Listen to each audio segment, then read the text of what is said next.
আমার পাশে যে মানুষটিকে দেখতে পাচ্ছেন গত 5 দিন ধরে পাগলের মতো এই মানুষটি ঘুরছেন। কেন ঘুরছেন? থানায় যাচ্ছেন, সাংবাদিকের কাছে যাচ্ছেন, এখানে যাচ্ছেন সেখানে যাচ্ছেন, কিন্তু কেন যাচ্ছেন এই প্রশ্নটি আপনাদের মনে আসতেই পারে। আমার পাশে যে মানুষটি আছেন তিনি হচ্ছেন বীরেন্দ্র বর্মন। কাহিনীটা কি? তার স্ত্রী আজকে 5 দিন নিখোঁজ। ঘটনাটা একটু খুলে বলি। এই মানুষটির আপন ভাগিনা তার বউকে নিয়ে পালিয়েছে। ঘটনাটা খুবই হাস্যকর এবং খুবই বিষাদময়। আমার পাশে যে বাচ্চাটিকে দেখতে পাচ্ছেন, যে 3 বছরের বাচ্চা, তার মাকে আজকে 5 দিন থেকে সে দেখতে পাচ্ছে না, তার মাকে মা বলে ডাকতে পারছে না। আমি যদি তার সাথে একটু কথা বলি, এই যে আপনার ওয়াইফ আপনার বাচ্চাকে, 3 বছরের বাচ্চাকে রেখে পালিয়ে গেছে তা আপনার ভাগিনার সাথে, এই যে একটা বিশ্বাস, ভাগিনা মামা মামি একটা সম্পর্ক একেবারে তোলপাট করে দিয়ে গেছে। আজকে 5 দিন ধরে মানুষটি ঘুরছেন, এই বাচ্চাটি তার মাকে মা বলে ডাকতে পারছেন না। আমি অপেক্ষা করাবো না, তার সাথে একটু কথা বলি যে এই যে কেন গেল বা কি অপূর্ণতা ছিল, যদি একটু বলতেন। মনে করেন এখানে তো কার্য না ধরবো না, আমি তো এগুলা এগুলা মনে করেন আমি জানি না। বাগনা সম্পর্কে আপন বাগনা আসছে আসছে বেড়ানির দেখবে সম্পর্ক হয়েছে কি নাই আমি জানি না। আমি তাকে আমার অফিসে এগুলা নিয়ে আমি তুই যা তো মনে করেন নিজের বাগনা আসছে আমার পরে তো মনে করেন এগুলো আমি জানি না। এইসব ঘটনা লয়ে না, পারে আপনি কি কখনো সন্দেহ করেছেন যে আপনার ভাগিনা আপনার বউয়ের সাথে কোনো ধরনের সম্পর্ক না, ছিল? এগুলা আমি জানি না, কিছুই জানেন জানি না? না, এগুলা জানি না কারণে হঠাৎ করে এখন লয়ে গেল বাগে এইগুলা আমি। আচ্ছা, ঘটনাটা কিভাবে হয়েছে যদি একটু বলতেন। ঘটনাটা সূত্রপাত থেকে বা আপনি কিভাবে জানলেন যে আজকে আপনার ওয়াইফ আপনাকে ছেড়ে চলে গেছে, এটা কিভাবে জানলেন? হয়তো জানি মনে করেন আমার আমার যে বেলা যায় হ্যাঁ। যাওয়ার পরে আমার একজনে কইছে তো আমার বাইকনার সাথে নিয়ে গেছে মানে বান্ধবী হ্যাঁ। বাইক নিয়ে আসছে, বাইক নিয়ে আসার পরে লয়ে গেছে গা। এগুলো আমি জানতে পারলাম, আমার বোনের ফোন দিলাম, বললাম তোমার ছেলে কই? ছেলে তো আমার বাসায়। তো বাসায় হইলে ছেলে খুঁজ না, বাসা কই? আমার তো আমার ফ্যামিলি তো নাই, আমি খুঁজতে পাই নাই। তুলে আমার বাইক নিয়ে কই গেল, তো এরাও খুঁজতে আমার বই নাই, তো এখন নাই নাই নাই পাই নাই। এই কারণে এখন মনে ভাবলাম আমার বাইকের সাথে সম্পর্ক আসিং থেকে হয়েছে, এই কারণে মনে করেন লয়ে গেছে গা বাগায়।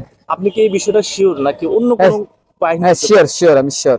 মানে আপনার ভাগিনার সাথে আমার বাইকের সাথে লয়ে গেছে শিওর। এই বিষয়ে আপনি থানায় যোগাযোগ করেছেন বা কোনো কারোর সাথে? হ্যাঁ করেছি, থানায় যোগাযোগ করেছি, কারণ যোগাযোগ করানো আমার মামলার মানে হয় নাই, মানে মানে থানায় যেটা হয় নাই অভিযোগ নিয়েছি। মানে পরবর্তীতে কি বলেছে? পরে বলছে আপনি এই কাম করেন, আমরা কোর্টে গিয়ে উকিল ধরে মনে করেন মামলা করেন, এই কথা বলছে। যেদিন এই ঘটনাটা ঘটে আজকে থেকে 5 দিন আগে, ওই দিন আপনি কোথায় ছিলেন বা প্রথম কিভাবে শুনলেন যে আপনার স্ত্রী আপনার ভাগিনার সাথে চলে গেছে? তারপর সেদিন শুনছি, কারণ আমি আসলাম অফিসে, অফিস থেকে ফোন আইছে বাইর থেকে। তারপরে আওয়ার পরে কয় এই তো বাইক তো ওখানে নাই, কারণে নাই কারণে আমি তো জানি না তুই কই গেছে না গেছে তো আমি জানি না। তা তোর বউ কই আছে? আমি বউ তো মনে করেন বাসাত, তুই দেখি বাসাত নাই, কেউই নেই, কেউ পাই নাই। ওই কারণে আমি ভাবছি আমার বাইক না ছাড়া কেউ নাই, বাইক না আমি জানতে পারছি। এই যে একটা ঘটনা, আপনি তো আপনার ভাগিনাকে অনেক ভালোবাসতেন। হ্যাঁ ভালোবাসতাম, ঠিক আছে, ছোট থেকে বড় করছেন। তো ঘটনাটা যে ঘটলো আপনার ভিতরে বা এই 5 দিন আপনি কি কি করলেন যদি একটু বলতেন। 5 দিন ঘুরে মনে করেন আমি ঘুরতা দিই, পাই নাই। ফোন দেই, ফোন ধরে নাই, ফোন ধরে আমার বাইক না, ফোন ধরে, ফোন ধরলেও কথা কয় নাই। দেলায় আমার বউয়ের কাছে, বউয়ের কাছে দিলে বউ তো আমার ফোন দিয়েছিলেন? আমি ফোন দিছি, ফোন ধরে নাই, বাইক নেই, বাইক নিয়ে ফোন ধরে নাই কারণে দিলে বউ তো আমার কোনটা বাইক খাইতে যোগাযোগ হয় না ভালো মতো।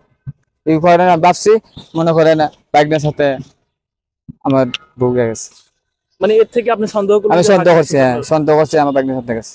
দেখেন বিষয়টা কতটা মর্মান্তিক বা বিষয়টা কতটা, অনেকের কাছে এটা হাস্যকর হতে পারে, অনেকে হাহারি দিবেন, বিভিন্ন ধরনের বাজে কমেন্টস করবেন, কিন্তু বিষয়টা আসলে মর্মান্তিক। শুধুমাত্র মর্মান্তিক ওনার জন্য না, ওনার পাশে যে বাচ্চাটি আছেন তার জন্য বিষয়টা মর্মান্তিক। একটা 3 বছরের বাচ্চা, সে এখন কোথায় যাবে, কাকে মা বলে ডাকবে?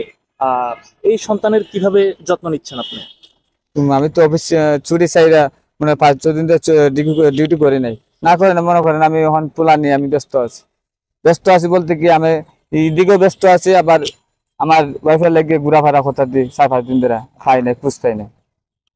সে তো কান্দে বারে, আমি কিছু আট করতে পারিনি। আচ্ছা, যদি আপনার ওয়াইফ না আসে ফিরে, তখন কি করবেন আপনি?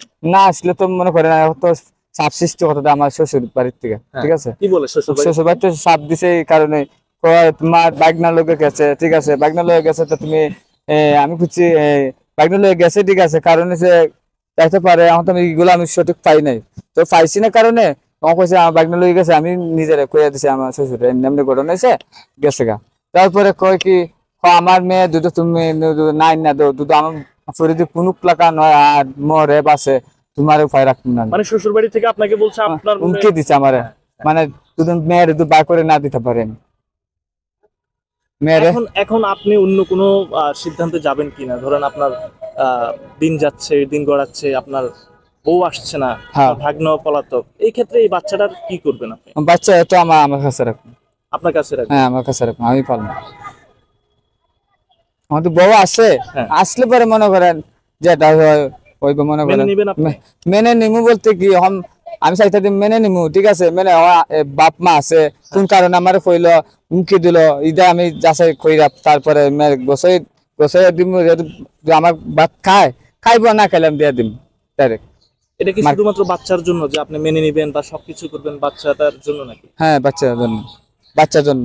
বাচ্চার জন্য। হ্যাঁ, আচ্ছা, এর পরবর্তীতে ধরেন আপনার ওয়াইফ তো আপনার সাথে এক ধরনের, এটাকে আমরা যদি বলে থাকি যে বেইমানি করা, বা এটা অন্য কিছু আপনার মিন করতে পারেন, তো সেই ক্ষেত্রে যদি বলি যে আপনি কি অন্য বিয়ে করার বা আরেকটি বিয়ে করার ইচ্ছা থাকে, আছে কিনা আপনার, যে যেহেতু আপনার বউয়ের সাথে একটা অনাকাঙ্ক্ষিত ঘটনা আপনার ঘটেছে, এক্ষেত্রে আরেকটা বিয়ে করবেন কিনা? বিয়ে করবো কিনা তা সে যদি ওখানে সংসার না করে অবশ্যই আমি বিয়ে করানো লাগবে, কারণ আমার মা মানে মা একটা অন্ধ, অবস্থা খারাপ, আজকে মরে বা কাল মরে, সেই জন্য আমি যত্ন করতে পারি না মারেও, মনে করেন বাচ্চা ফালবো দেখবো খেয়ে আর আমি অফিসে চাকরি করবো নাকি না খাইবো, আমি অভাব সংসার খাইতে পারি না ঠিক মতো, তখন মনে করেন বিয়া যদি না করি মনে করেন বাচ্চা দেখাশোনা করবো কে। তার মানে আমরা বুঝতে পারলাম যে বাচ্চার দেখাশোনা করার জন্য হলো বীরেন্দ্র বর্মন তিনি আরেকটি বিয়ে হয়তো করতে পারেন, কিন্তু আমরা চাই এই সংসারটি আবার জোড়া লাগুক, জোড়া আবার লাগ। ফিরে আসুক তার স্ত্রী, তার ভাগিনা, সবকিছু মিটে যাক। আমার কষ্ট একটাই, হ্যাঁ, আমার বড় বোনে করে বাইক না শুরুর থেকে বড় করছি, আরো পিঠে করে বড় করছি, কুলে পিঠে করে কিভাবে সে আমার বউকে নিয়ে পালাই লয়ে গেল,